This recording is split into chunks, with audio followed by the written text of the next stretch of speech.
Bisa, Bu Marlinda. Bu Sam mungkin bisa dibantu, Bu Sam. Atau Udah, kirim ke sini, Bu.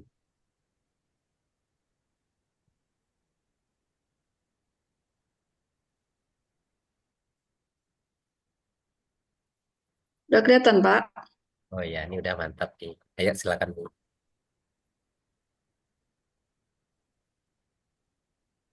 Baik, Assalamualaikum warahmatullahi wabarakatuh.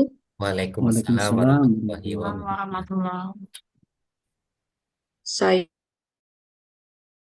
perwakilan dari kelompok 4 yang beranggotakan saya sendiri Marlinda, Pak John Hendro, Bu Neverianti, dan Bu Samsinar akan memaparkan hasil diskusi kelompok kami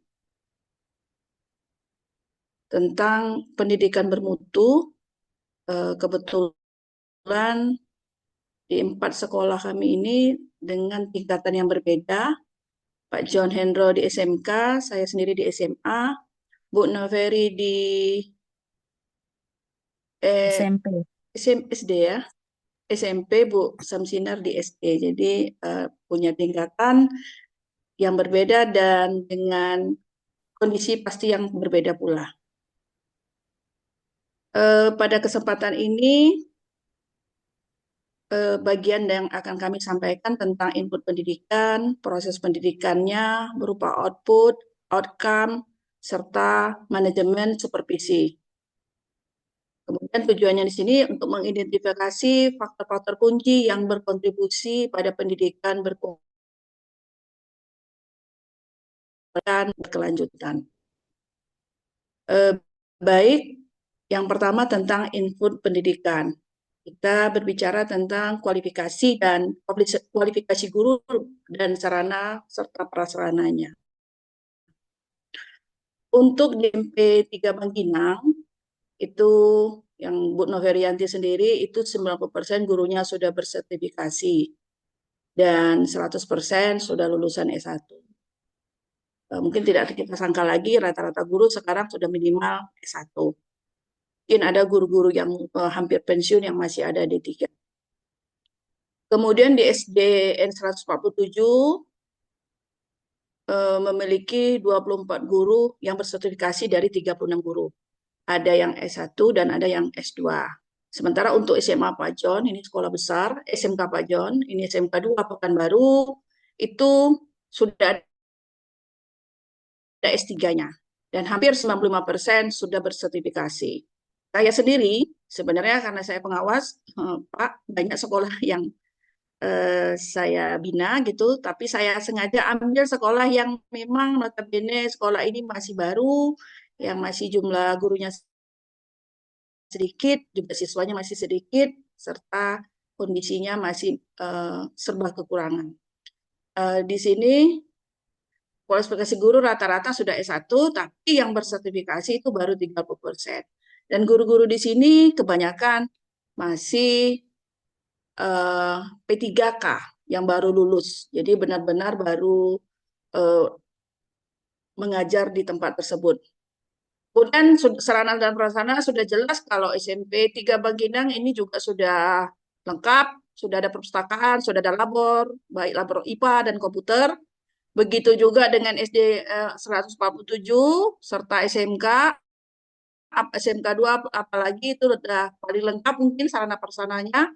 Namun kalau di sekolah saya yang di SMA 2 Lugu Batu Jaya, labor belum ada satupun, mungkin baru ada perpustakaan, itu pun ruang kelasnya masih bersekat karena masih kekurangan, serta ruang kepala sekolah saja masih bersekat dengan ruang majelis guru, kondisinya seperti itu. Kemudian untuk kurikulum dan kualitas, semua sekolah kebetulan yang kami diskusikan ini sudah menerapkan kurikulum merdeka. Dari SD 147, SMP 3, SMK 2, dan SMA N 2 Lubuk Batu Jaya. Kualitas siswa. Untuk kualitas siswa, SMP 3 di Bangkinang itu sudah merupakan sekolah inklusi yang artinya sudah menerapkan bagaimana menerima siswa dengan kebutuhan khusus. Karena sekolah inklusi itu menerima siswa dengan kebutuhan khusus. Jadi dia menerima segala siswa dengan berbagai kondisi. Kemudian SD 147 untuk Bu eh, Samsinar itu menerima siswa tidak mewajibkan harus pandai membaca dan menulis. Karena memang ada sebagian SD tes untuk masuk sekolahnya itu adalah pandai membaca dan menulis. Namun Bu Samsinar tidak mewajibkan. Nanti pandai membaca dan menulisnya setelah mereka duduk di sekolah dan diajari oleh guru sekolah tersebut. Kemudian SMK 2 Pekanbaru karena SMK ini sudah bonafit, tentu penerimaan siswa berdasarkan tes dan minat bakat, sehingga inputnya memang sudah berdasarkan hasil seleksi, tentu inputnya sudah memiliki kemampuan yang sangat bagus. Sedangkan di SMA 2 Lubuk Batu Jaya, itu karena masih kekurangan siswa, itu main kampung saja. Sudah syukur anak mau ke sekolah tersebut. Jadi tanpa diseleksi lagi, siapapun siswa yang masuk pasti diterima seperti itu. Kalau sekolah kekurangan seperti itulah kenyataan di lapangannya Bapak Ibu. Kemudian dukungan orang tua dan pada proses pembelajaran, tentu untuk di SMP 3 Bangkinang, dukungan dengan orang tua itu berjalan dengan baik dan mereka membuat grup WA bersama orang tua. Kalau di SD 147 itu mungkin belum 100%, tapi sudah alhamdulillah cukup besar dukungan orang tua. Kalau SMK 2 Pekanbaru tidak hanya dukungan orang tua, tapi juga mereka menjalin dengan lingkungan di luar lingkungan sekolah, karena SMK itu terkait mereka Tes. juga melakukan kunjungan industri, pameran pameran karya seperti itu. Kalau di SMK kan memang mereka melakukan join dengan industri. Sedangkan di SMA 2 Lubuk Jaya juga sudah bagus dukungan orang tuanya. Selanjutnya, sebentar, strategi pembelajarannya, kalau di SMP 3 Bangkinang itu menerapkan strategi pembelajaran yang berpihak pada murid, sudah menggunakan IT dan pembelajaran kontekstual. Sedangkan di SD 147 masih banyak yang konvensional. Mungkin kita bisa pahami bahwa konvensional itu berarti tidak menerapkan IT begitu berarti. Mereka masih secara konvensional saja. Kalau SMK 2 Pekanbaru, karena di sifatnya SMK lebih banyak praktikum, berarti lebih kontekstual. Mereka langsung terjun ke lapangan melakukan praktek nyata, karena mereka juga dilengkapi dengan bengkel maupun labor serta guru-guru yang ahli di bidangnya. Sedangkan di SMA 2 Lubuk Batu Jaya belum begitu menerapkan IT karena sinyalnya tidak ada Bapak Ibu. Jadi susah sekali dan komputernya belum ada bantuan di sekolah tersebut. Interaksi guru dan siswa dan penilaian autentik. Interaksi guru dan siswa untuk SMP 3 Mangginang ini dirata-ratakan sekitar 50%. Berarti interaksinya masih setengah, itu kesempatan tetap diberikan kepada siswa bagaimana mengungkapkan pendapat. Kalau di SD 147 itu interaksinya mencapai 70-80%. Kalau SMK 2 itu karena praktikum langsung berhadapan langsung mungkin interaksi lebih terjalin seperti itu. Karena dia langsung berhubungan, langsung praktek antara siswa dan guru. Sementara SMA 2 Batu Jaya interaksinya mungkin masih juga rendah. Kemudian penilaian. Untuk penilaian di SMP 3 Bangkinang itu sudah 40% dengan menerapkan sistem buku jurnal. Ini sangat bagus sekali. Dari buku jurnal itu nanti kita bisa melihat nilai siswa, perkembangan siswa, dan bagaimana gurunya sudah menerapkan ini. Sehingga untuk pelaporannya itu juga gampang karena sudah terlihat di dalam buku jurnal. Sedangkan di SD 147 itu sudah melaksanakan penilaian itu melalui pembelajaran sehari-hari, bisa melalui tugas, ulangan, dan yang lain-lain. Sedangkan SMK 2 dan SMA 2 Jaya sudah melakukan juga penilaian harian, tengah semester, akhir semester, termasuk kalau di SMK 2 juga termasuk penilaian kehadiran, baik itu juga dan asesmen awal serta asesmen akhir. Selanjutnya untuk pengelolaan kelas dan sumber belajar. Dalam pengelolaan kelas itu peran guru sangat penting karena guru itu harus mampu mengelola kelas dengan baik sehingga terciptalah pembelajaran yang kondusif. Kalau di SMP Bangkinang ini kalau dirata-ratakan pengelolaan kelasnya baru 50%. Juga dalam pengelolaan kelas, guru tidak hanya melulu belajar, tapi juga sering melakukan ice breaking. Nah, untuk mengurangi kejenuhan daripada siswa. Sedangkan di SD 147 itu sudah melakukan kelas juga sudah dengan efektif, karena mungkin efektif ini bisa diamati sendiri. Kebetulan Ibu Samsinarni adalah kepala sekolahnya, mungkin sudah diamati secara detail bagaimana pengelolaan kelas oleh guru. Di SMK 2 juga sudah menerapkan ice breaking untuk memberikan motivasi semangat belajar, maupun ada umpan balik serta refleksi dari siswa setiap proses pembelajaran.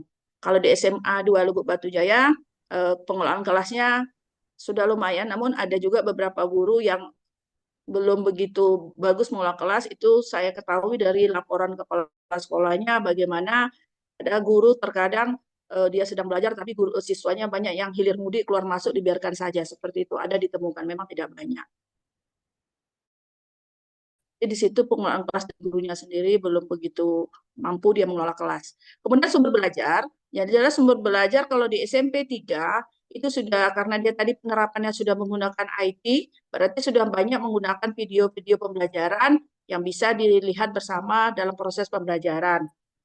Eh, Sedangkan di SMK 3 itu banyak media yang digunakan atau sumber belajarnya bisa berupa buku, buku online, buku teks, YouTube, dan berarti YouTube sudah menggunakan IT ya, juga video seperti itu di SMKN 2 Pekanbaru.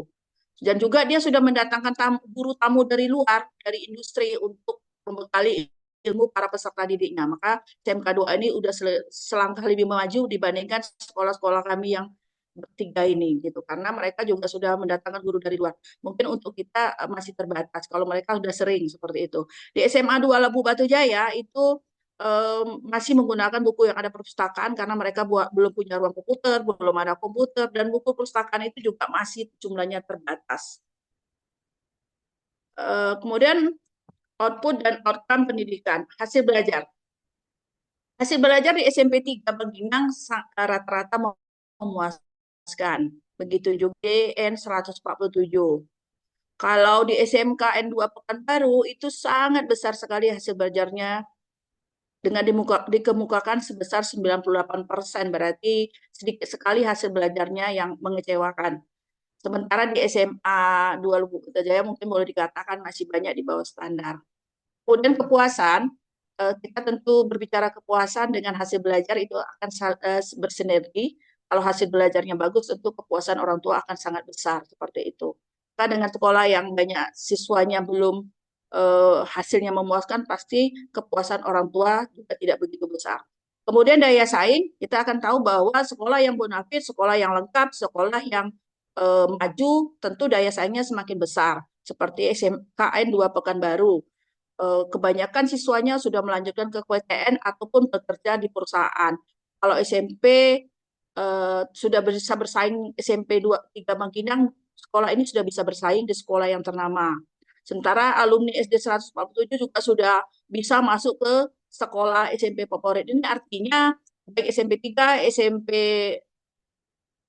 SDN 147 maupun SMK 2, tamatan siswanya itu sudah bisa bersaing setelah dia tamat, baik dia masuk ke perguruan tinggi ataupun melanjutkan ke tingkat seperti SMP ataupun SMA. Sementara untuk di SMA 2 Lebuk seperti yang saya ceritakan tadi, karena memang siswa saja untuk masuk ke perguruan tinggi itu kita yang mencari-carinya, anak-anak itu banyak takut untuk kuliah, banyak hal disebabkannya, bukan hanya takut karena uangnya, juga takut untuk bersaing seperti itu kenyataannya, karena juga saya sudah merasakan berada di sekolah yang notabene siswanya kecil dan berada di daerah kampung, pemikirannya untuk kuliah itu belum begitu kuat. Jadi masih kita temukan seperti itu sebenarnya Bapak Ibu. Terakhir kesimpulan dan rekomendasinya, supervisi berkaitan dengan supervisi, itu supervisi yang efektif akan meningkatkan kompetensi guru dan kualitas pembelajaran.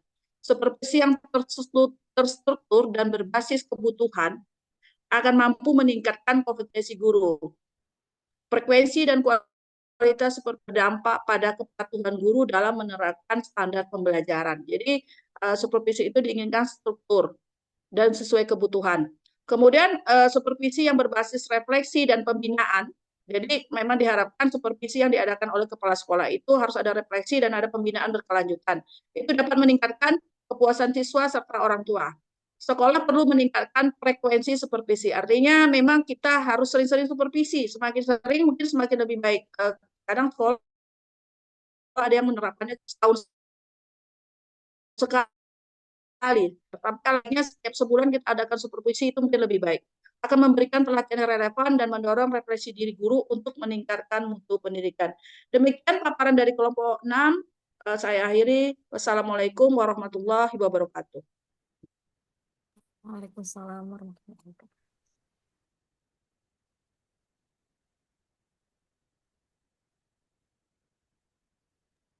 Baik, kita lanjut dengan kelompok berikutnya.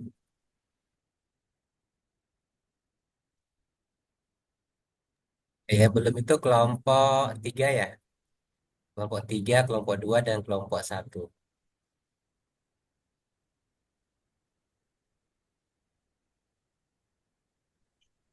Kelompok 2 dulu, Pak. Kelompok 2, baik. Gilang Ya, bisa share sebentar. screen ya? Ya, saya share. Ya, oke.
Bisa, Gilang.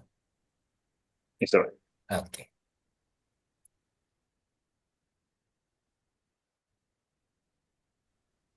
sudah kelihatan, Pak. Ya, Screen-nya. udah mantap nih. Lanjut. Ya, Baik, Bismillahirrahmanirrahim. Assalamualaikum warahmatullahi wabarakatuh. Waalaikumsalam. Selamat siang, Ibu, Bapak, semuanya. Perkenalkan, nama saya Gilang Syaputra. Saya akan membuka daripada diskusi hasil analisis dan observasi kami daripada kelompok 2, yaitu yang dilakukan di SMA Negeri 3 Siak Hulu, yang dimana dua daripada anggota kami, yaitu saya sendiri dengan Diva, itu mengambil perbandingan hasil observasi itu dari hasil jurnal. Maka perbandingannya dengan SMA Negeri 3 Siak Hulu yang akan dijelaskan oleh Diva dan Nur Karisma. Kepada Diva dan Nur Karisma, saya persilahkan. Baik, terima kasih Bapak Ibu izin menyampaikan hasil analisis dari keadaan di lapangan, yaitu eh, kebetulan di eh, kelompok ini hanya saya yang sudah bertugas di SMA, jadi perbandingannya dengan dua teori-teori yang didapatkan oleh rekan saya Gilang dan Diva dari jurnal-jurnal yang mereka temukan.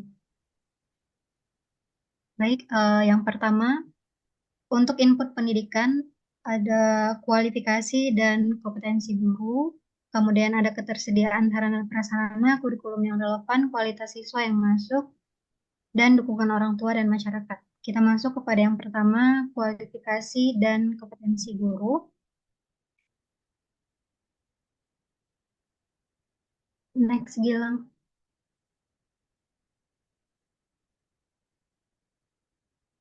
Baik, keadaan yang seharusnya di mana tanpa peningkatan kualifikasi akademik,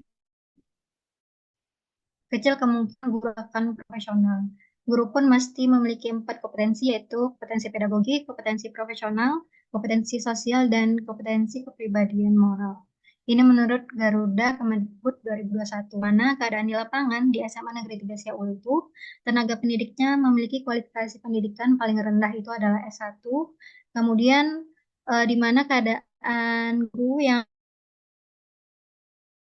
jumlahnya 42 orang itu S1 dan 8 orang S2. Nah, untuk pelatihan yang diberikan kepada guru itu terbatas, terlaksana itu tergantung pada anggaran yang disediakan dan menyesuaikan RKAS.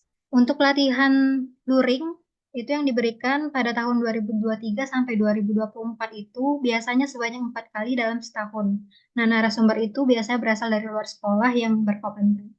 Kemudian untuk pelatihan daring, SMA Negeri 3 Siaulu itu mengadakan webinar online yang diadakan langsung oleh komunitas belajar atau Kombel di dalam sekolah itu dengan narasumbernya guru-guru yang ada di sekolah, di mana ditunjuk itu adalah guru-guru yang sudah berkompeten seperti guru penggerak. Kemudian webinar ini sudah terlaksana 3 kali dalam setahun, eh, dan ini itu untuk memenuhi administrasi kita di PMM ya, di kurikulum Merdeka yang membuat guru itu terpacu untuk mengikuti pelatihan mandiri dan webinar untuk mengisi pengelolaan kinerja. Nah, guru yang tersertifikasi itu ada sebanyak 30, namun eh, berdasarkan hasil observasi saya ketika saya mewawancarai wakil kurikulum, sangat disayangkan karena beliau mengatakan 10 hanya 2 dari 10 guru yang mengalami peningkatan kinerja. Jadi guru yang belum sertifikasi pun rasanya sama kinerjanya sama guru yang sertifikasi. Kemudian ketersediaan sarana dan prasarana. Nah, keadaan seharusnya menurut Undang-Undang Republik Indonesia Nomor 20 Tahun 2003 tentang Sistem Pendidikan Nasional Pasal 45 Ayat 1 dan 2 bahwa setiap jenis dan jenjang pendidikan harus menyiapkan kebutuhan sarana dan prasarana pembelajaran yang memadai dengan manajemen yang terorganisasi, teratur, dan terkendali yang dilakukan pihak yang bertanggung jawab terhadap sarana dan prasarana belajar agar proses belajar mengajar semakin efektif dan efisien.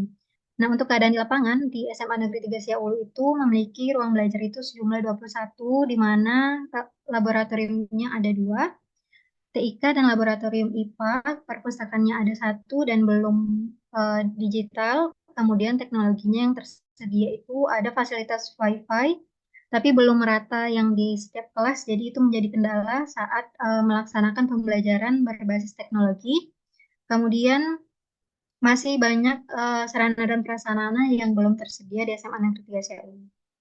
Kemudian untuk kurikulum yang relevan, keadaan yang seharusnya dalam Undang-Undang Sistem Pendidikan Nasional Nomor 20 Tahun 2003 dijelaskan bahwa kurikulum adalah seperangkat rencana dan pengaturan mengenai tujuan, isi dan bahan pelajaran serta cara yang digunakan sebagai pedoman penyelenggaraan kegiatan pembelajaran untuk mencapai tujuan pendidikan tertentu. Kurikulum merupakan suatu sistem yang memiliki komponen-komponen tertentu. Nah, Sudarsyah dan Nurdin tahun 2010 menjelaskan komponen-komponen kurikulum terdiri dari tujuan, isi, metode, dan evaluasi. Pentingnya kurikulum yang baik dan relevan sebagai salah satu upaya dalam peningkatan mutu pendidikan. Pengelolaan kurikulum yang baik dan relevan mempengaruhi secara positif terhadap mutu pendidikan di sekolah, menurut Syuaibah tahun 2020.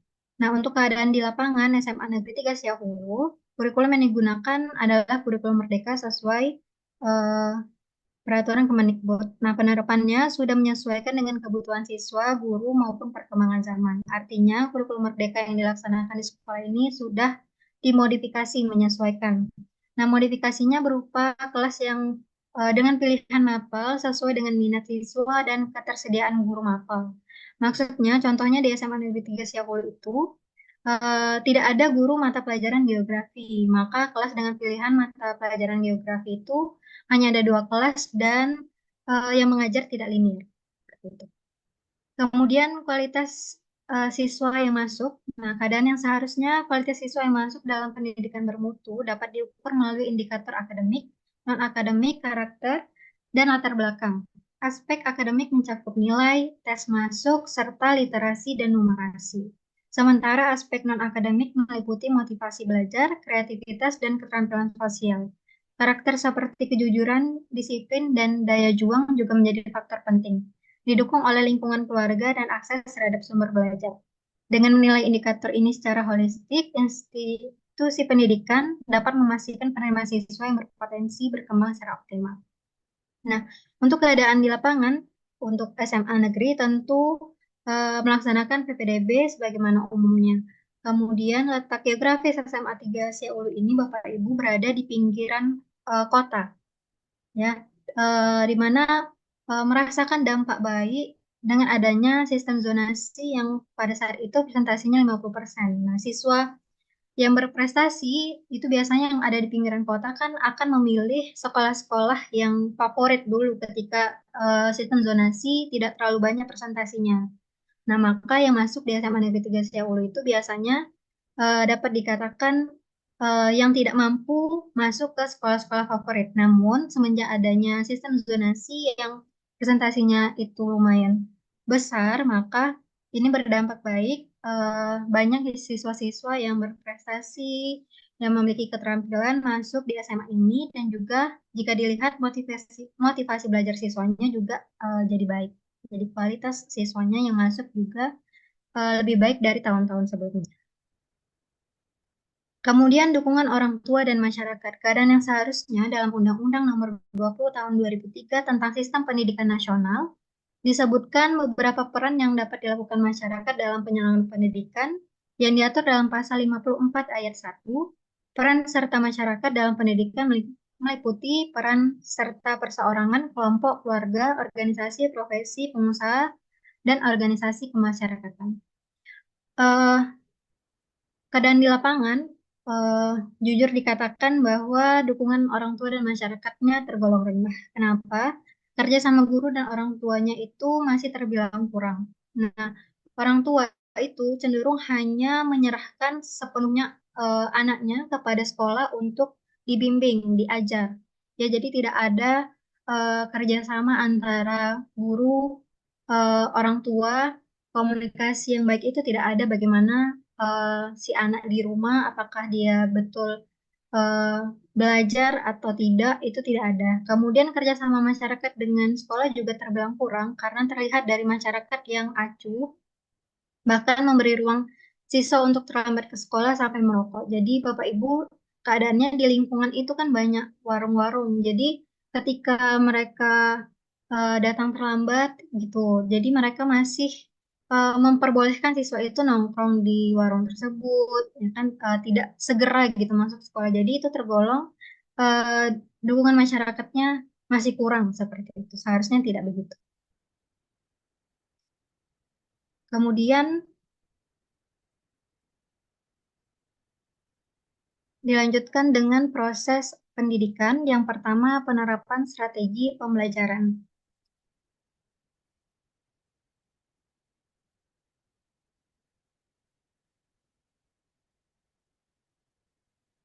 Nah, keadaan seharusnya penerapan strategi pembelajaran itu partisipatif dilakukan dengan memperhatikan persepsi, eksplorasi, diskusi, dan penjelasan konsep serta pengembangan dan aplikasi. Nah, keadaan di lapangan, penerapan strategi pembelajaran itu sudah bervariasi. Nah, ini tergantung cara mengajar masing-masing guru yang ada di SMA Negeri 3 Siaulu dan mengacu pada CP dan TP dan sudah inovatif dan kreatif. Kemudian yang kedua,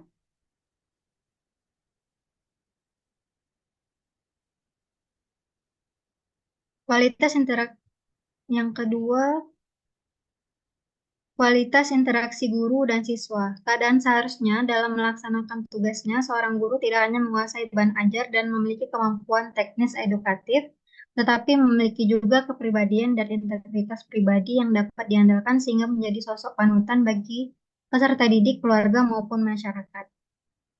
Keadaan di lapangan di SMA Negeri 3 Siaulu itu kualitas interaksi guru dan siswanya sudah tergolong baik, dilihat dari guru yang mampu mengenal karakter siswa. Hal ini terjadi karena adanya asesmen awal yang dilakukan atas anjuran kurikulum sekolah untuk melihat minat dan cara belajar siswa, sehingga seperti kita tahu pada kurikulum Merdeka itu sudah ada kemarin pembelajaran berdiferensiasi, maka guru itu harus mampu mengenal karakter siswa untuk menyesuaikan metode pembelajaran yang digunakan.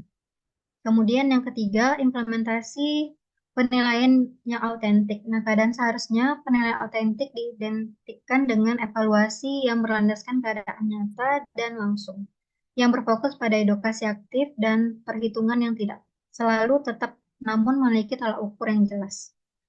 Keadaan di lapangan untuk SMA Negeri 3 Ulu, penilaian yang dilakukan mengacu kepada kurikulum merdeka yang dilaksanakan. Nah, penilaian yang dilaksanakan tidak hanya formatif dan sumatif, tetapi juga melihat dari proses dan sikap belajar siswa di kelas.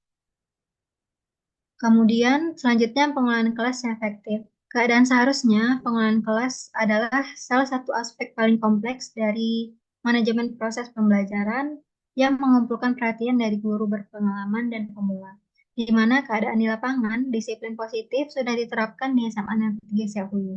Setiap kelas juga sudah mencetak kesepakatan kelas dan memajangnya di dinding masing-masing kelas, serta sehingga tercipta lingkungan belajar yang kondusif. Kemudian untuk penggunaan sumber belajar yang beragam, keadaan seharusnya sumber belajar beragam adalah sumber belajaran yang bermacam-macam, berbagai jenis, bukan hanya buku paket, dan tetapi juga yang bersumber dari internet, bukan saja dalam bentuk tercetak, akan tetapi bisa berupa visual, audio, atau audiovisual. Nah, keadaan di lapangan untuk SMA Negeri 3 Ulu, sumber belajar yang digunakan sudah beragam, bervariasi, mulai dari buku, internet, dan juga e-book.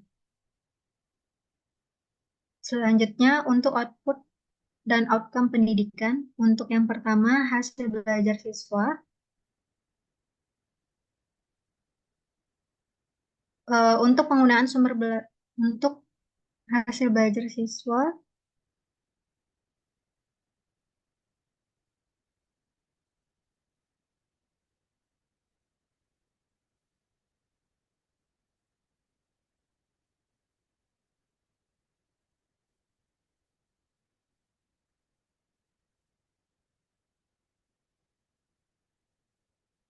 eh, keadaan yang seharusnya, maaf Bapak Ibu, ini judulnya sepertinya salah tulis. Untuk hasil belajar siswa, keadaan yang seharusnya siswa yang mencapai standar kompetensi minimal di setiap jenjang pendidikan.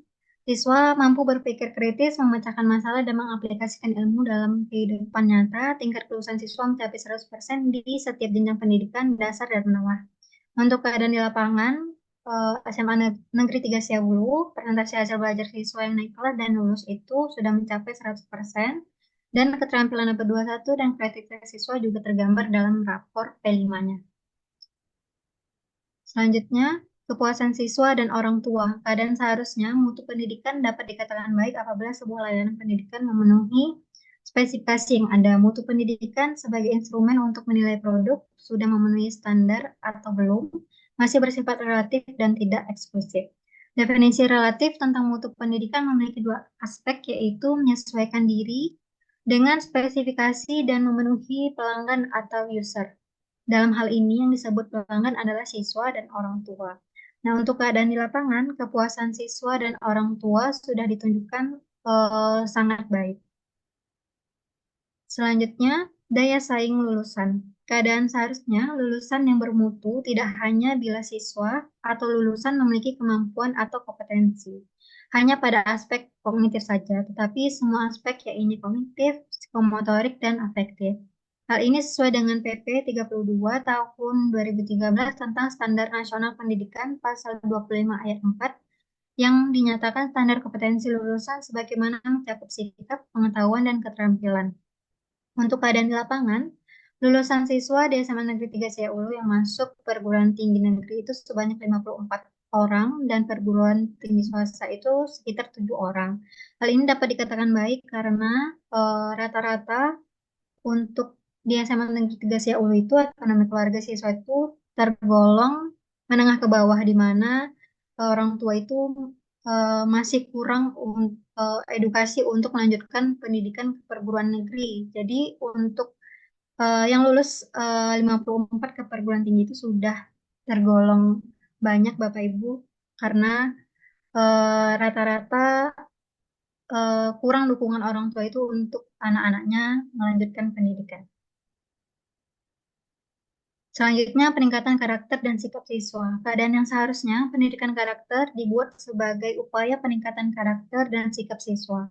Kegiatan dan proses ini merupakan gejala masyarakat ketika sudah mulai disadari pentingnya upaya untuk membentuk, mengarahkan, dan mengatur manusia sebagaimana dicita-citakan masyarakat. Pendidikan karakter cenderung tak akan pernah tersentuh secara nyata jika ada hanya sebatas proses pemahaman tentang karakter atau hanya bersifat informasi tanpa adanya tindakan.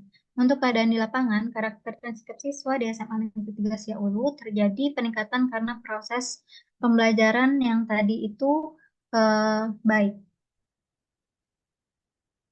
Oke, eh, Bapak Ibu sekian untuk input output maupun proses. Kemudian untuk manajemen supervisi akan dilanjutkan oleh rekan saya, Dipa. Baik, terima kasih. Saya akan melanjutkan hasil analisis kelompok 2 mengenai manajemen supervisi. Nah, yang pertama itu ada perencanaan supervisi. Yang pertama, tersedianya program supervisi yang sistematis. Nah, menurut Aziz 2016 dalam Abidin 2023, supervisor harusnya menyusun program-program kegiatan yang erat kaitannya dengan supervisi dan secara sistematis. Nah, di SMA Negeri 3 Siak Hulu ini, program supervisi sudah disusun secara sistematis dan berbasis data yang disesuaikan dengan sistem supervisi pada kurikulum Merdeka yang berangkat dari pengelolaan kinerja PMM. Yang kedua, kesesuaian supervisi dengan kebutuhan sekolah. Nah, untuk mengetahui kesesuaian supervisi dengan kebutuhan sekolah, seharusnya hal yang pertama dilakukan adalah mengumpulkan data terkait prestasi akademik, manajemen sekolah, serta fasilitas dan sarana pendidikan. Kemudian membandingkan kondisi sekolah dengan standar nasional pendidikan. Dan yang terakhir, mengidentifikasi aspek yang perlu ditingkatkan, seperti metode pembelajaran, kompetensi guru, dan lingkungan belajar. Di SMA Negeri 3 Siak Hulu ini sendiri, program supervisi yang disusun sudah menyesuaikan kebutuhan sekolah dilihat dari rapor pendidikan yang rendah atau merah yang perlu dilakukan peningkatan, serta supervisor yang terdiri dari beberapa orang yang ditugaskan atau memiliki SK untuk membantu kepala sekolah untuk supervisi juga dipilih guru yang sudah layak dan berkompeten. Selanjutnya, frekuensi supervisi yang terjadwal. Nah, menurut Kristiawan 2019 dalam Abidin 2023, supervisor mengadakan kunjungan kelas yang teratur untuk melakukan observasi terhadap guru pada saat proses belajar dan mengajar serta mendiskusikan hasil observasi tersebut. Di SMA Negeri 3 Siak Hulu ini, supervisi sudah dilakukan tahunan setahun satu kali. Tetapi untuk proses dari rencana sampai tindak lanjut bisa berlangsung selama 3 bulan. Nah, selanjutnya ada pelaksanaan supervisi. Yang pertama itu pendampingan guru dalam pengajaran. Menurut Kristiawan 2019 dalam Abidin 2023, supervisor harusnya membimbing guru agar dapat memilih metode mengajar yang tepat dan membimbing pemilihan media pembelajaran yang sesuai dengan kemampuannya dan kebutuhan peserta didik. Nah, di SMA Negeri 3 Siak Hulu ini, supervisor sudah melakukan pendampingan kepada guru untuk mengisi pengelolaan kinerja sebagai rencana dari observasi dan supervisi. Juga, supervisor sudah membantu mengarahkan guru mengisi rubrik observasi yang perlu ditingkatkan. Selanjutnya, pemberian pelatihan dan pengembangan profesional. Menurut Aziz dalam Abidin 2023, supervisor seharusnya melakukan bimbingan serta pelatihan profesional guru.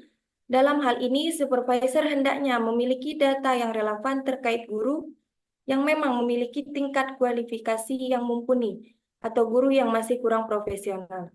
Nah, di SMA Negeri 3 Siak-Hulu ini sendiri, sudah melaksanakan webinar Kombel dengan tema yang disesuaikan untuk memenuhi kebutuhan guru dalam meningkatkan kompetensinya. Selanjutnya, dalam hal peningkatan kompetensi guru melalui supervisi.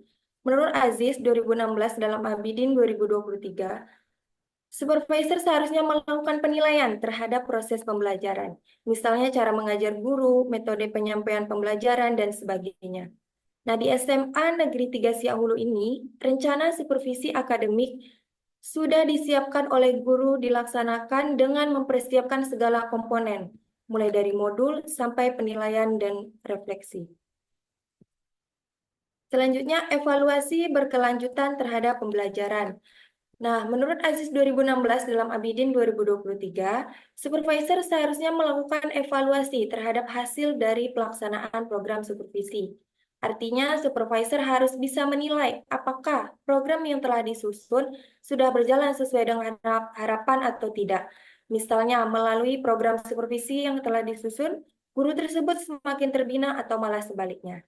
Di SMA Negeri 3 Siak Hulu ini, evaluasi sudah dilakukan oleh supervisor setelah supervisi akademik. Supervisor akan memberi saran dan motivasi untuk guru agar dilakukan perbaikan berkelanjutan. Yang selanjutnya itu ada dampak supervisi terhadap mutu pendidikan. Yang pertama, peningkatan kompetensi guru pasca supervisi. Nah, di sini menurut Rianto 2015, tujuan supervisi adalah untuk meningkatkan kualitas proses pembelajaran agar menjadi lebih baik. Maka melalui pasca supervisi akademik diharapkan kualitas akademik yang dilakukan oleh guru semakin meningkat. Di SMA Negeri 3 Siak Hulu ini, kompetensi guru sudah mengalami peningkatan setelah dilakukan supervisi. Hal ini terjadi karena adanya bimbingan dan tindak lanjut dari supervisor. Selanjutnya, perubahan dalam manajemen sekolah. Manajemen sekolah yang baik akan merancang kurikulum yang relevan, berfokus pada pemahaman dan penerapan konsep-konsep penting. Perubahan yang terjadi pada manajemen sekolah efektif melibatkan pemantauan dan evaluasi kinerja guru. Nah, di SMA Negeri 3 Siak Hulu ini, adanya supervisi sudah menjadikan proses pembelajaran dan manajemen menjadi terstruktur dan efektif. Selanjutnya, untuk meningkatkan motivasi dan kinerja guru. Menurut Panji Anwarangga 2005, motivasi kerja adalah sesuatu yang menimbulkan semangat atau dorongan dan kerja. Oleh sebab itu, motivasi kerja dalam psikologi sebagai pendorong semangat kerja. Nah, di SMA Negeri 3 Siak Hulu ini, supervisi juga sudah berdampak positif terhadap motivasi dan kinerja guru. Dengan adanya hasil observasi, membuat guru juga terpacu untuk menjadi lebih baik lagi dalam melaksanakan tugas. Selanjutnya yaitu peningkatan hasil belajar siswa akibat supervisi. Nah, supervisi dapat membantu pengawasan yang dilakukan oleh supervisor dapat meningkatkan hasil belajar siswa di lingkungan pendidikan. Hal ini karena pengawasan dapat membantu guru dalam mengidentifikasi kelemahan dan kekuatan siswa, sehingga dapat memberikan bantuan yang tepat untuk meningkatkan hasil pembelajaran. Nah, di SMA Negeri 3 Siak Hulu ini, supervisi, kinerja guru, dan hasil belajar adalah tiga hal yang berkolerasi. Dengan adanya supervisi yang bertujuan meningkatkan kompetensi guru yang baik, maka akan berdampak pada hasil belajar siswa yang baik juga. Nah, dalam hal ini, hubungan supervisi pendidikan dengan pendidikan bermutu tidak hanya mengacu kepada hasil pendidikan saja, akan tapi juga kepada input dan proses pendidikan. Pentingnya manajemen supervisi pendidikan dalam menghadapi tantangan dan perubahan di era digital. Dalam hal ini, peran supervisi tidak hanya terbatas pada pengawasan, tetapi juga mencakup pengembangan profesional guru melalui pelatihan dan peningkatan kompetensi. Dengan demikian, manajemen supervisi berfungsi sebagai pendorong inovasi yang mampu menciptakan lingkungan pembelajaran yang lebih interaktif dan efektif. Selanjutnya, penerapan pendekatan manajemen perubahan yang baik menjadi kunci dalam mengelola proses transformasi pendidikan. Hal ini melibatkan kolaborasi antara guru, kepala sekolah, dan pemangku kepentingan lainnya untuk menciptakan visi bersama mengenai arah pendidikan yang diinginkan. Dalam rangka mencapai tujuan tersebut, penting untuk melakukan evaluasi secara berkala guna memastikan bahwa setiap langkah yang diambil relevan dan memberikan dampak positif. Dengan demikian, manajemen supervisi pendidikan tidak hanya berfokus pada pengawasan, tetapi juga berkomitmen untuk meningkatkan kualitas pendidikan secara keseluruhan. Baiklah, sekian hasil analisis dari kelompok 2. Terima kasih. Wassalamualaikum warahmatullahi wabarakatuh. Waalaikumsalam warahmatullahi wabarakatuh. Terima kasih Diva. Selanjutnya masih ada dua kelompok, kelompok Bu Betri dan kelompok Bu Yuni. Nah, silakan yang mana dulu yang akan tampil? Nanti lebih ringkas aja ya. Bu Betri dulu apa kelompok saya dulu, Bu Bet?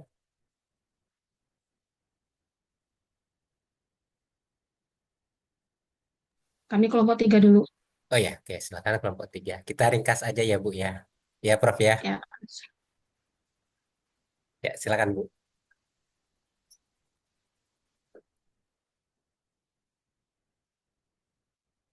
sudah Pak.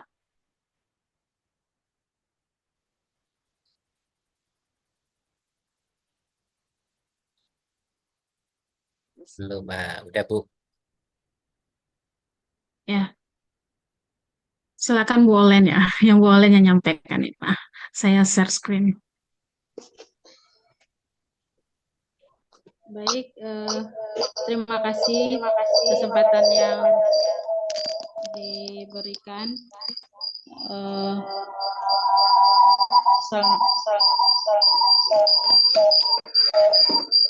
Berdengung. Oh ya, Mati ya udah lampu saya aja kartu, Bu. Bu. Saya aja Bu ya. Baik, Assalamualaikum warahmatullahi wabarakatuh. Waalaikumsalam. Waalaikumsalam warahmatullahi wabarakatuh. Terima kasih atas waktunya. Ini hasil diskusi, hasil dari observasi di sekolah masing-masing. Nah, di sini terkait dengan pendidikan bermutu dan hubungan dengan supervisi pendidikan di sekolah. Nah, anggota kelompok itu saya sendiri, kemudian Ibu Zulfiatri dan Bu Diana. Nah, ini untuk Bu Diana sekolahnya SMP 2 Kuantan Hilir Seberang. Kemudian saya sendiri, saya mengambil sekolah binaan saya. Ini SMA 1 Teluk Kuantan merupakan sekolah yang sudah cukup lama ya, sudah sekolah tua ya. Kemudian SMA 3 Pekanbaru ini untuk sekolah Bu Zial Fitri. Nah, terkait dengan observasi kami, yang pertama itu terkait dengan indikator input pendidikan. Nah, ini kesimpulan dari data yang kami observasi. Kamu ya, untuk datanya mungkin bisa di, ini kenapa nih mau diklik ya?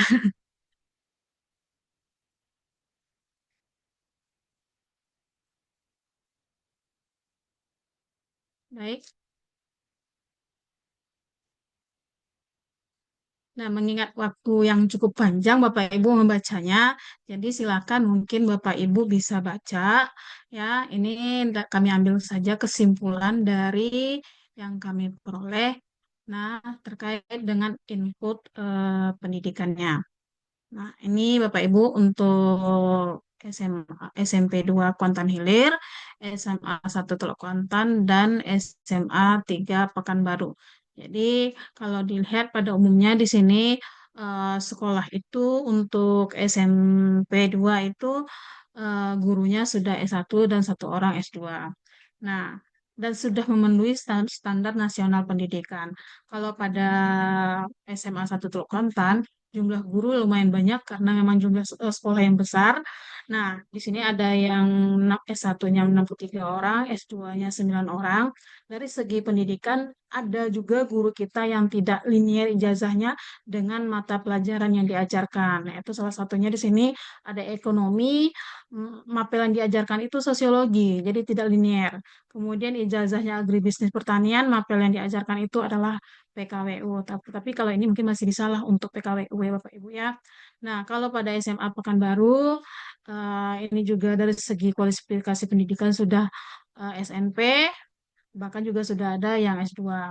Nah, ini masih ada juga ini 50 orang yang linear dan yang setara dengan mata pelajaran. Itu dari hal kualifikasi pendidikan. Nah, kalau pada segi pelatihan, ya ini bisa Bapak Ibu baca ya. Untuk sertifikasi begitu juga, sehingga kalau dari sarana prasarananya, ini untuk kelas itu ada 10 rombel untuk SMP 2, Dan kalau pada SMA 1 ini sangat layak ya, layak untuk sekolahnya, rombelnya cukup banyak, dan posisi kelasnya ini ruang kelasnya bertingkat. Nah, kemudian pada SMA 3 juga baik dan layak digunakan, berjumlah rombelnya cukup banyak, yaitu 30 rombel. Dan memiliki peralatan laboratorium, kemudian perpustakaan. Nah, kemudian kurikulum yang digunakan sesuai dengan kurikulum yang relevan yang secara nasional digunakan. Kemudian guru juga mengembangkan bahan ajarnya itu pada umumnya relevan ya sesuai dengan kondisi siswa. Nah, kualitas yang masuk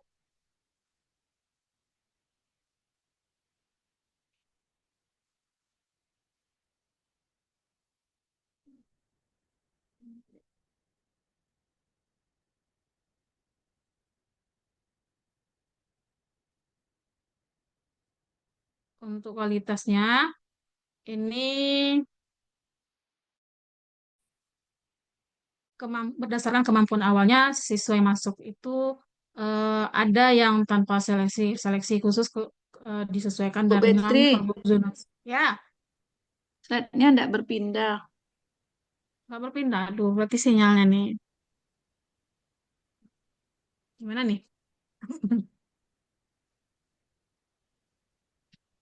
Mungkin bantu Nggak Pak berpindah, Abdullah. Bu. Enggak, masih yang lembar set satu aja. Jadi gimana nih? Kirim kirim ke sini gimana, Bu? Boleh, Iya, boleh, Kak. mungkin. Ada di Ya. grup Coba. di grup Ini kurikulum. sinyal susah ini, Bu.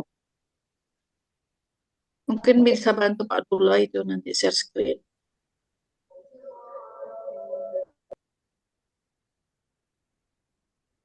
Ada di mana ya? Kirim Pak Abdullah langsung aja Bu Betri. Ini jalan. Ah ya, jalan dah. Ah, mantap Bu Fitri. Oke, lanjut Bu. Oke, untuk data Excel-nya mungkin Bapak Ibu bisa baca saja langsung yang di data kami. Kami kirimkan saja ke grup karena kalau dibaca banyak ya Bapak Ibu ya.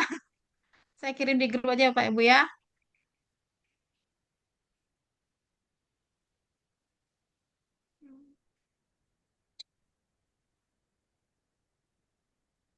Nah, jadi dari data indikator Cukup kuping ya, Mama. pendidikan, ini SMA 3 Pekanbaru ini memiliki keunggulan dalam jumlah guru, kemudian sarana prasarana, serta keterlibatan orang tua dan masyarakatnya.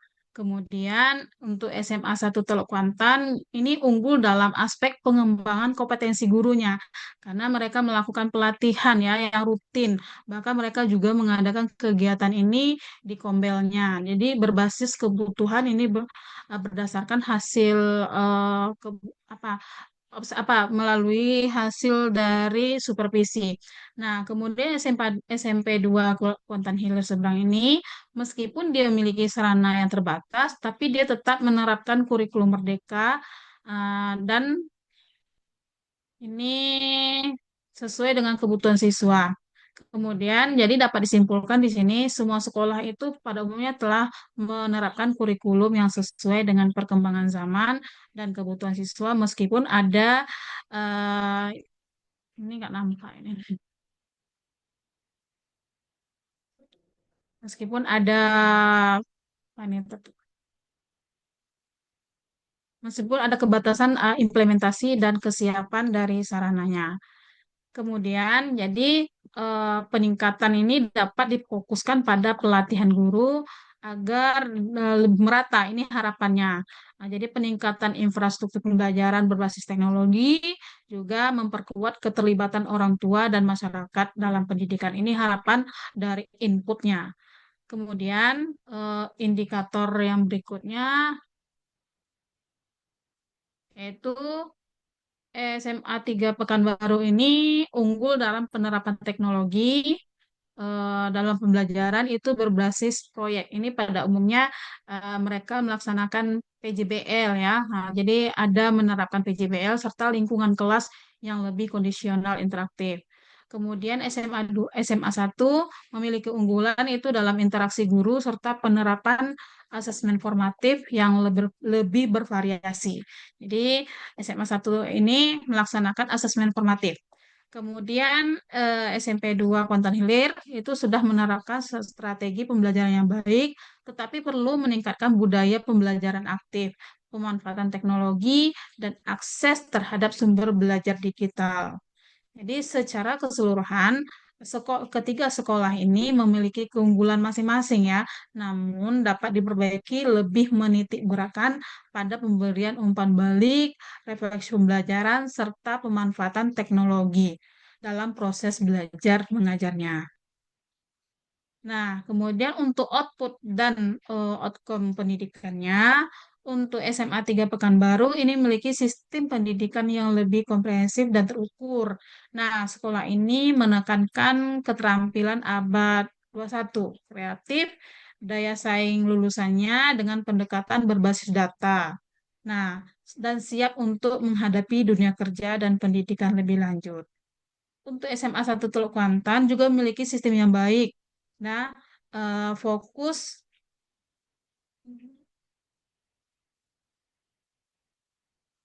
kemudian fokusnya tertutup. Gimana caranya? Nah, dengan fokus pada pemantauan akademik dan partisipasi siswa dalam berbagai kegiatan. Namun, ini belum sekomprehensif SMA 3 Pekanbaru dalam mengukur keterampilan pada abad 21-nya dan daya saing lulusan.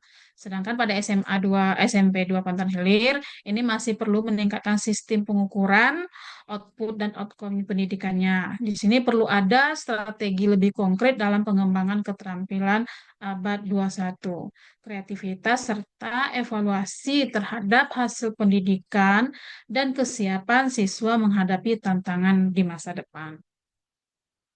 Jadi secara keseluruhan output dan outcome-nya, supervisi dan strategi pembelajaran itu lebih berbasis data dan outcome-nya dapat membantu sekolah meningkatkan kualitas pendidikan serta kepuasan siswa dan orang tua. Jadi memang menggunakan data. Nah, kemudian untuk perencanaan supervisi.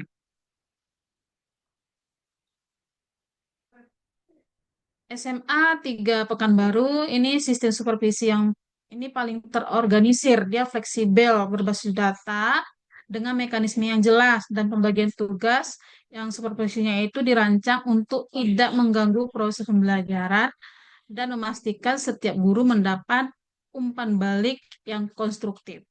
Kemudian untuk SMA 1 Teluk Kuantan itu memiliki sistem supervisi yang baik.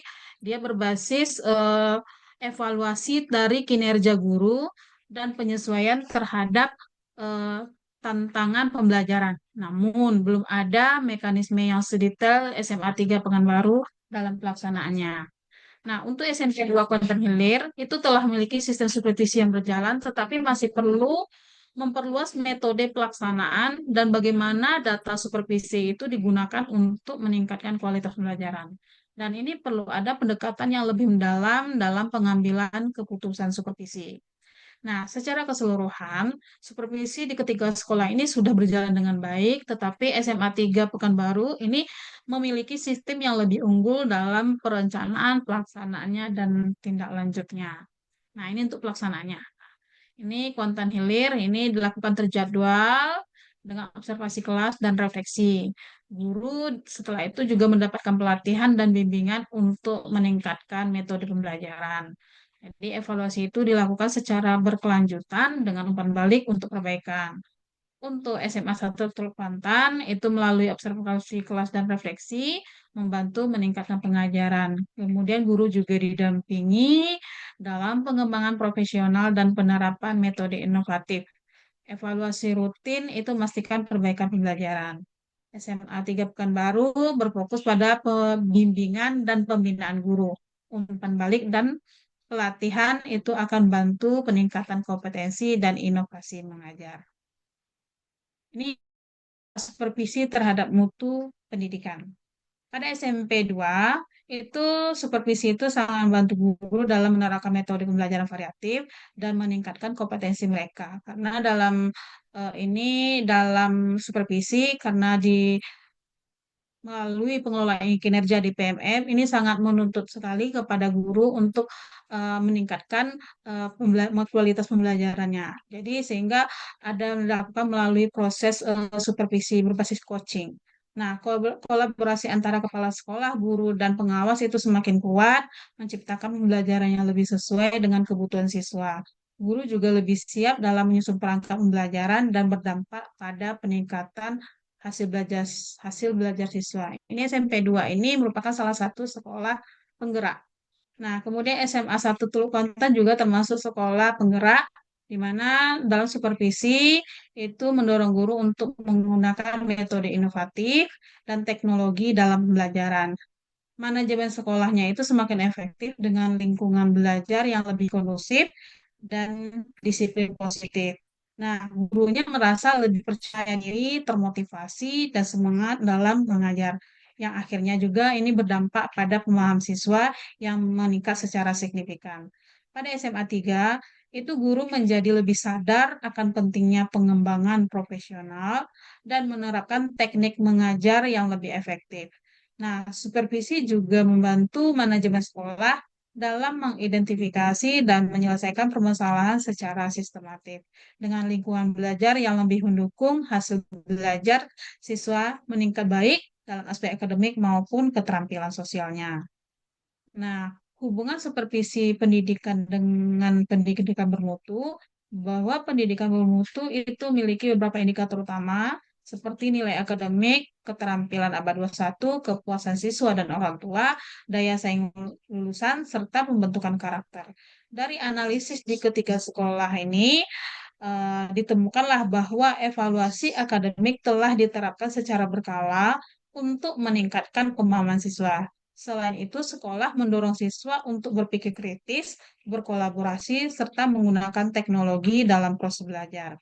Nah, kepuasan siswa dan orang tua juga dipengaruhi oleh kualitas pengajaran, fasilitas sekolah, dan komunikasi yang baik.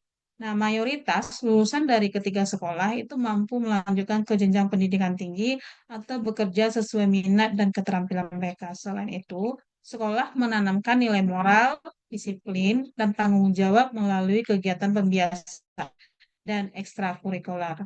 Sedangkan supervisinya ini berperan penting dalam menjaga dan meningkatkan mutu pendidikan. Guru dan pengawas ini secara rutin melakukan evaluasi serta memberikan umpan balik untuk meningkatkan efektivitas belajar. Nah, supervisi juga mendorong penggunaan metode berbasis teknologi dan berpikir kritis.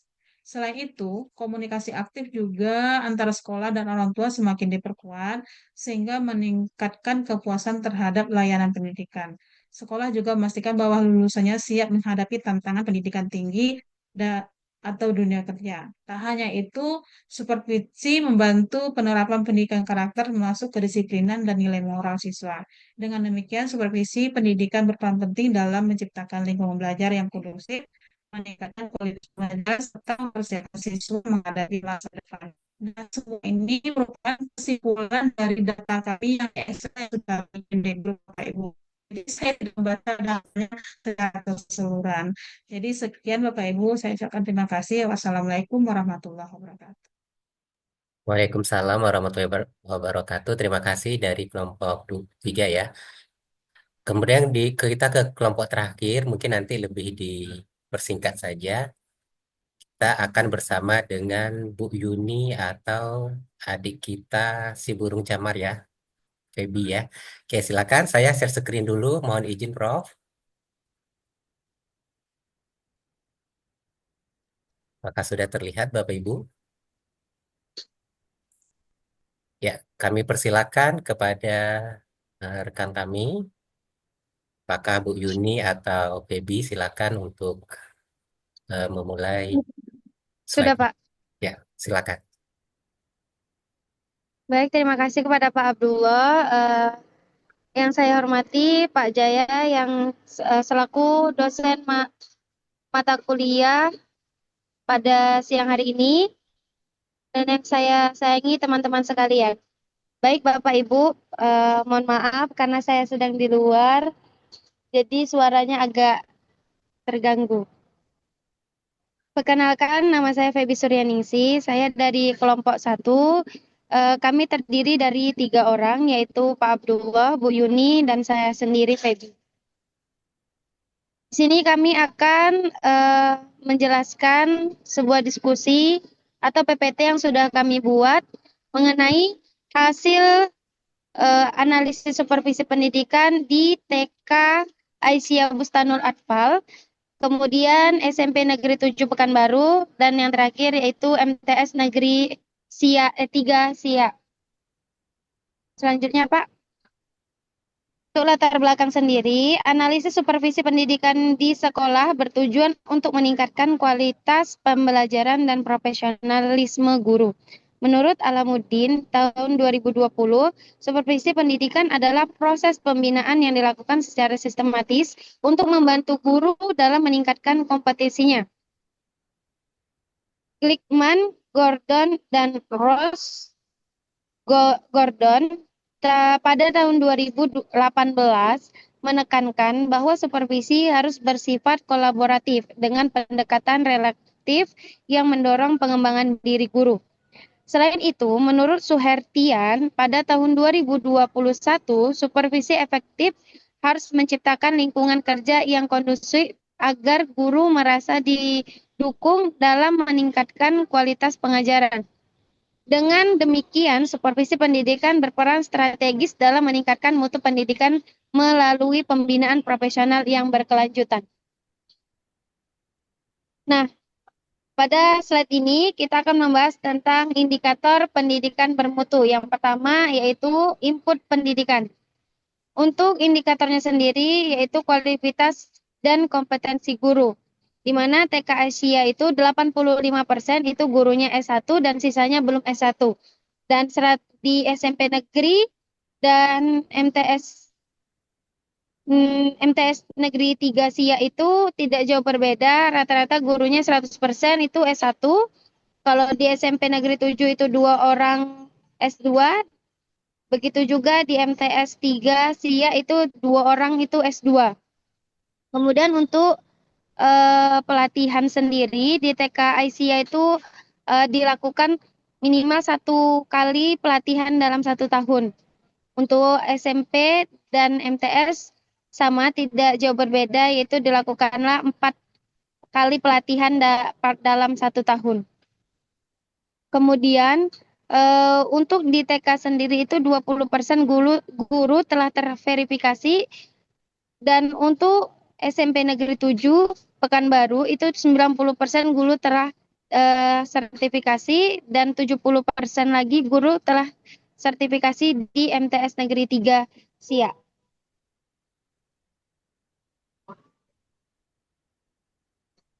Kemudian untuk sarana dan prasarana.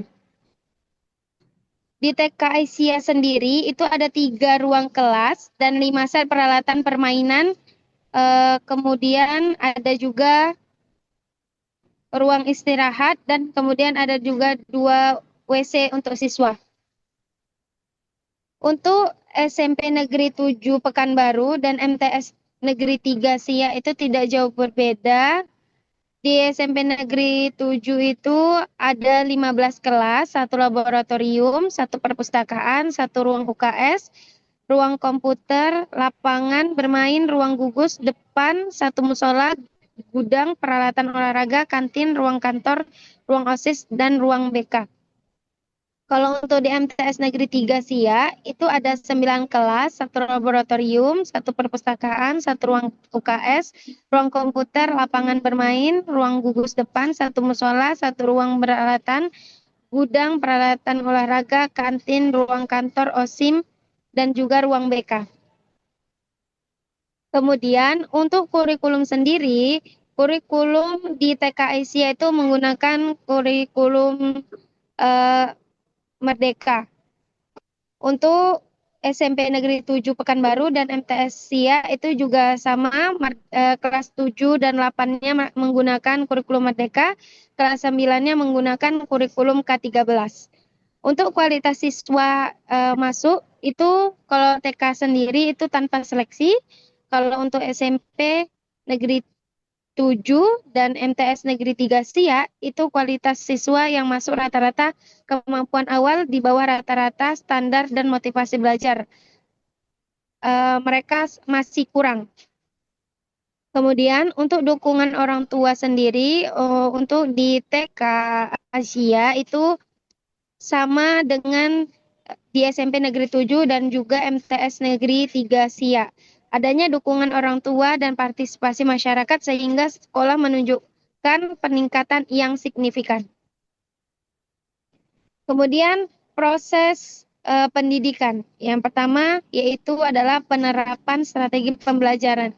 Untuk TK sendiri itu jelas berbeda karena TK itu masih bermain sambil belajar, kemudian metodenya bercerita, pembelajaran juga masih berbasis alam dan proyek.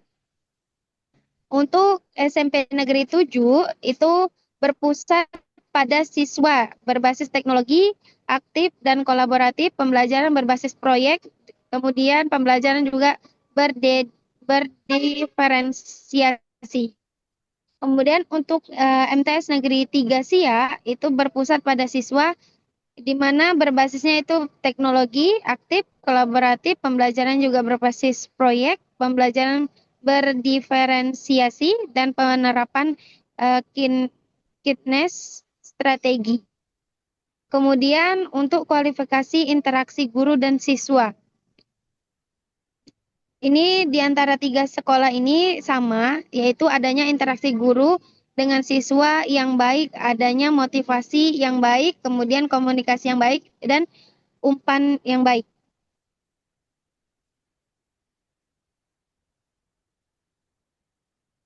Selanjutnya yaitu implementasi penilaian yang autentik.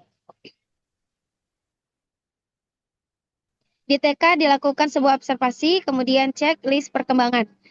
Untuk SMP Negeri 7 Pekanbaru, guru dalam implementasi penilaian ada asesmen formatif dan sumatif dan juga reflektif pembelajaran. Kemudian untuk MTS Negeri 3 SIA, penilaian kinerja portofolio, self-assessment, dan per-assessment, rubrik penilaian, asesmen formatif, dan sumatif umpan balik. Kemudian untuk pengelolaan kelas yang efektif, itu di antara 3 sekolah ini sama, disiplin positif dan penanaman karakter serta lingkungan belajar yang kondusif. Kemudian penggunaan sumber belajar yang beragam. Nah, untuk ketiga sekolah ini sama, yaitu menggunakan buku teks, media digital, eksperimen langsung, media audiovisual, video simulasi interaktif, laboratorium, lingkungan sekitar, buku, dan modul digital laboratorium. Untuk yang ketiga yaitu output dan outcome pendidikan. Hasil belajar di TK Asia itu menunjukkan hasil belajar yang baik dan kreatif. Untuk di MTS Negeri 3 SIA dan SMP Negeri 7 Pekanbaru itu tidak jauh berbeda. Hasil belajar dengan nilai akademik yang bagus dan peserta didik mempunyai keterampilan abad ke-21 dan kreativitasnya. Kemudian untuk kepuasan layanan, 3 sekolah juga sama, kepuasan siswa dan orang tua terhadap pelayanan yang diberikan mengalami peningkatan terlihat dengan semakin bertambahnya jumlah peserta didik yang belajar di ketiga sekolah ini dari tahun ke tahun. Selanjutnya, Pak.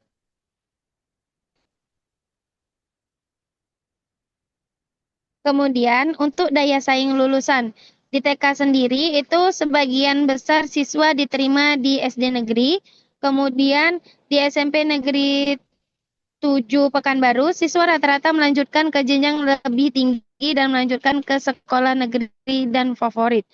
Kalau untuk di MTS Negeri SIA, siswa itu mampu melanjutkan ke jenjang lebih tinggi dan melanjutkan ke sekolah negeri favorit seperti IC SIA, Mandua Model, Pekanbaru, dan SMA Plus.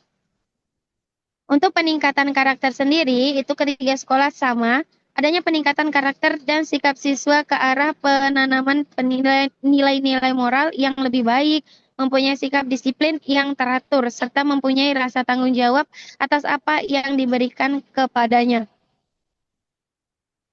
Baik, untuk selanjutnya, slide selanjutnya akan dijelaskan oleh ibu kami, rekan kami, yaitu Bu Yuni. Kepada Bu Yuni, waktu dan tempat saya persilahkan. Baiklah, terima kasih Bu Febi. Kami dari kelompok 1 ini tentang bagaimana manajemen supervisi dari ketiga sekolah tadi. Yang pertama kita lihat perencanaan supervisinya. Kalau itu sudah tersedia masing-masing sekolah itu programnya supervisi yang sistematis, terencana, dan berbasis data. Kemudian kesesuaian supervisi dan kebutuhan sekolah juga sudah sesuai dengan kebutuhannya dan analisisnya. Yang ketiga juga ketiga-tiganya sudah ada frekuensi supervisi yang terjadwal yang dilaksanakan setiap semesternya. Oke, Pak. Kemudian kita lihat bagaimana pelaksanaan supervisi dari ketiga sekolah ini, yang mana juga ketiga sekolah tadi, sekolah SIA TK dan SMP Negeri 7, kalau pendampingan guru dalam pengajarannya telah dilakukan observasi kelas, diskusi, dan wawancara, dan juga memberikan masukan coaching dan feedback dengan konstruksi. Yang keduanya memberikan pelatihan dan pengembangan profesi, seperti guru diberikan workshop dalam Kombel itu seperti SMP 7, kami biasanya pelatihannya tuh ada Kombelnya, Kombel sekolah. Jadi itu per 2 minggu sekali kami mengadakan Kombel. Dan juga ada juga coaching antar guru, guru penggerak sebagai mentoringnya, serta kegiatan pengembangan diri. SMP, MTS, SIA, dan TK sama juga seperti itu. Kemudian kita lihat yang ketiga, peningkatan kompetensi gurunya melalui supervisi. Di sini juga kita sudah melihat bahwa ketiga sekolah itu sudah melalui supervisi yang lebih meningkatkan penguasaan materinya. Dan kemampuan pedagoginya juga berkelanjutan serta meningkatkan, perlu dicermati oleh kepala sekolah. Yang keempatnya, setelah adanya peningkatan kompetensi juga di sekolah itu juga sudah melaksanakan evaluasi berkelanjutan terhadap pembelajaran, yang mana supervisor dan guru-guru bersama-sama mengevaluasi hasil supervisinya dan menyusun rekomendasinya untuk perbaikan ke depan, serta memberikan pelatihan dan workshop yang sesuai kebutuhan guru. Selanjutnya, Pak. Kita lihat dampaknya supervisi terhadap mutu pendidikan.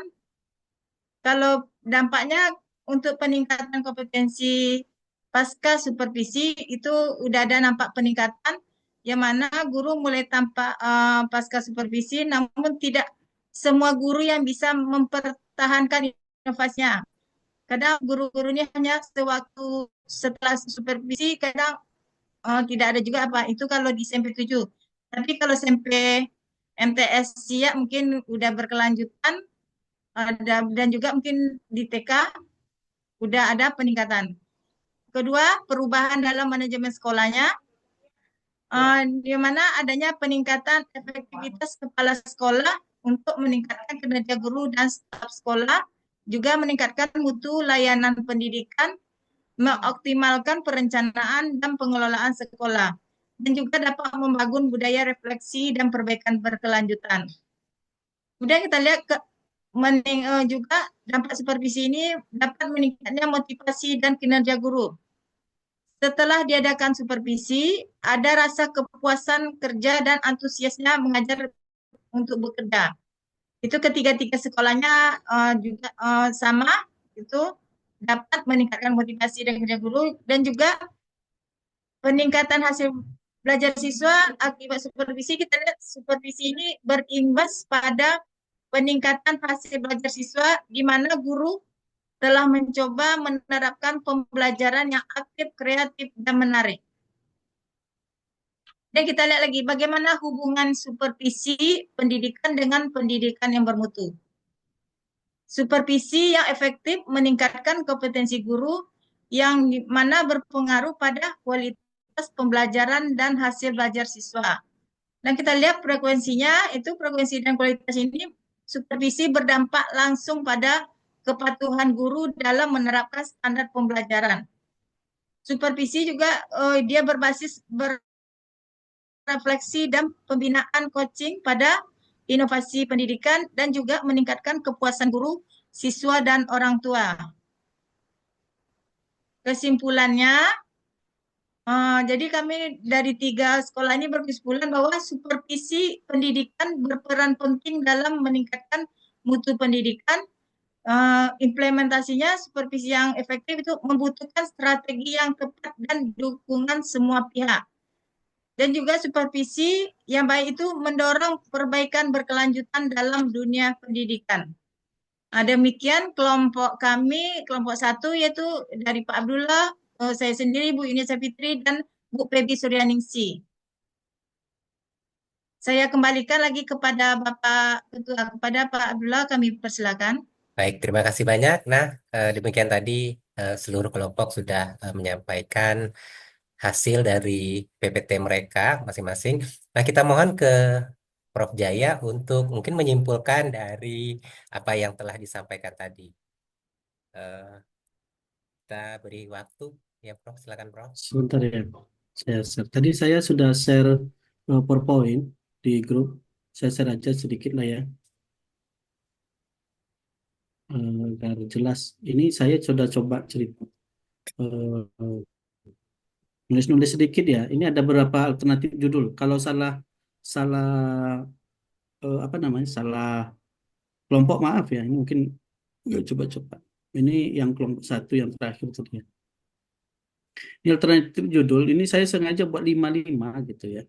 Saya nggak tahu, kita per kelompok jumlahnya mungkin 3 ya, 3 atau 4 ya. Jadi silakan dipilih alternatif. Ini alternatif judul untuk artikel yang Bapak Ibu buat.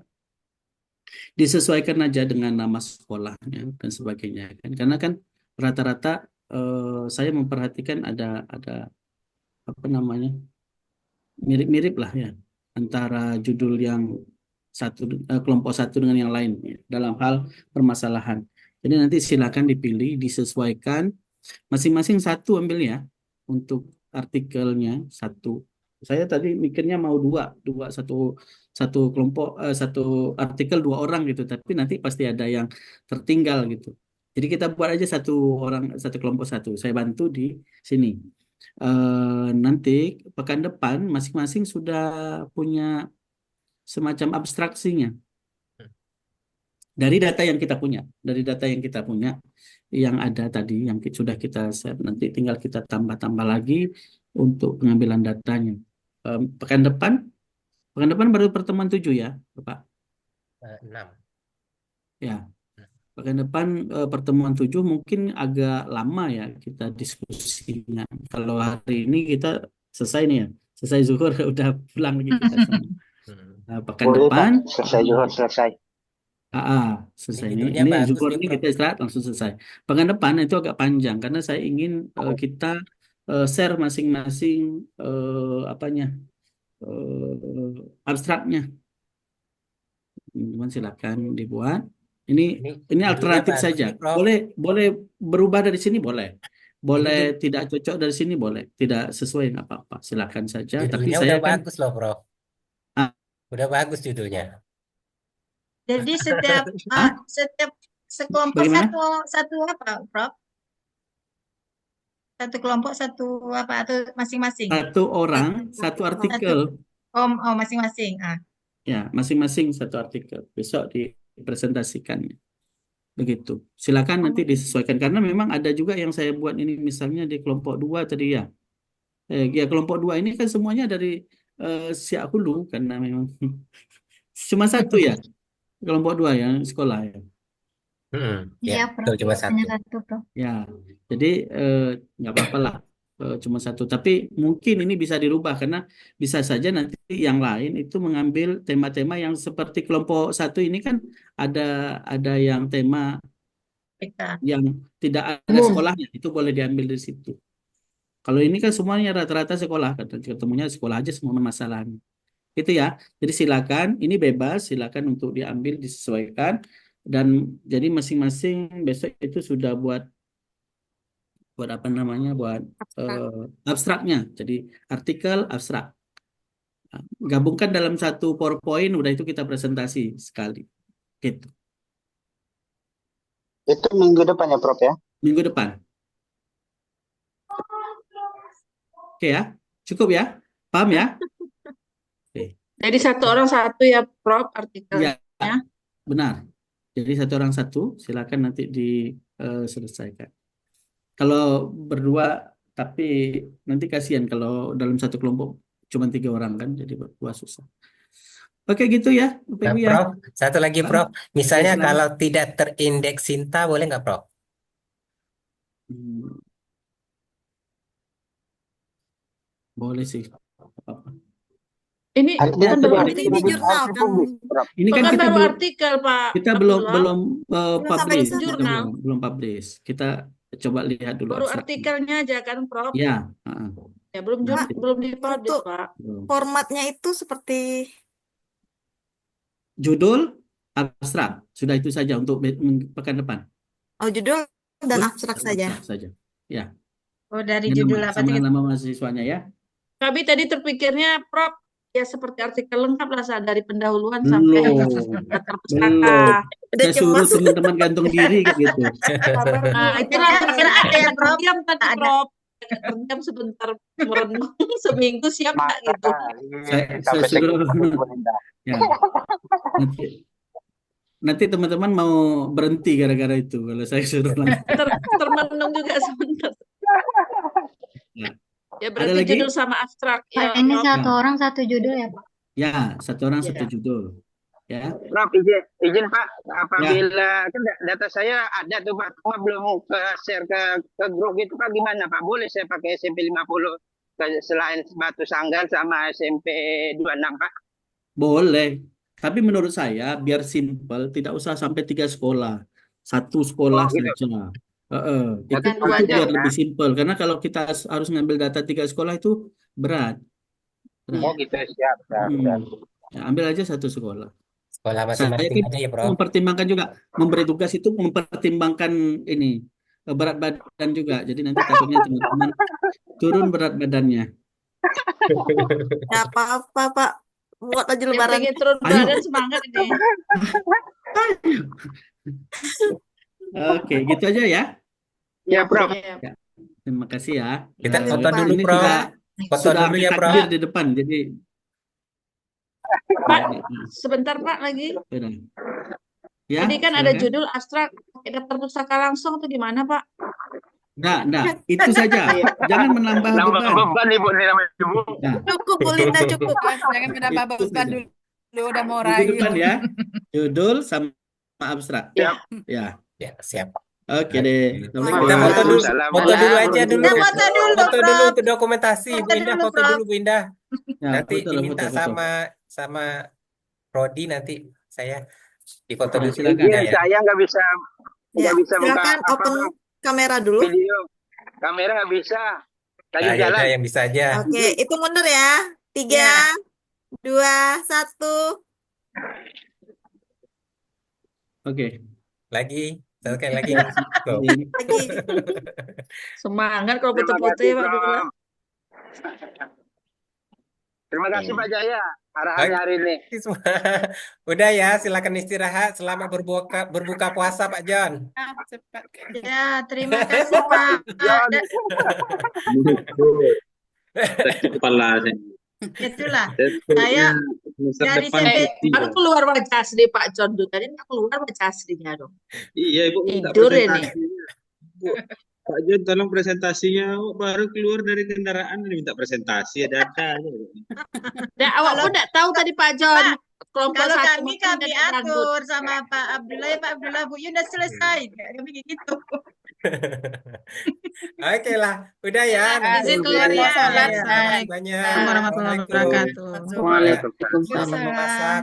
Ya, Assalamualaikum. Masak lagi, aku salam.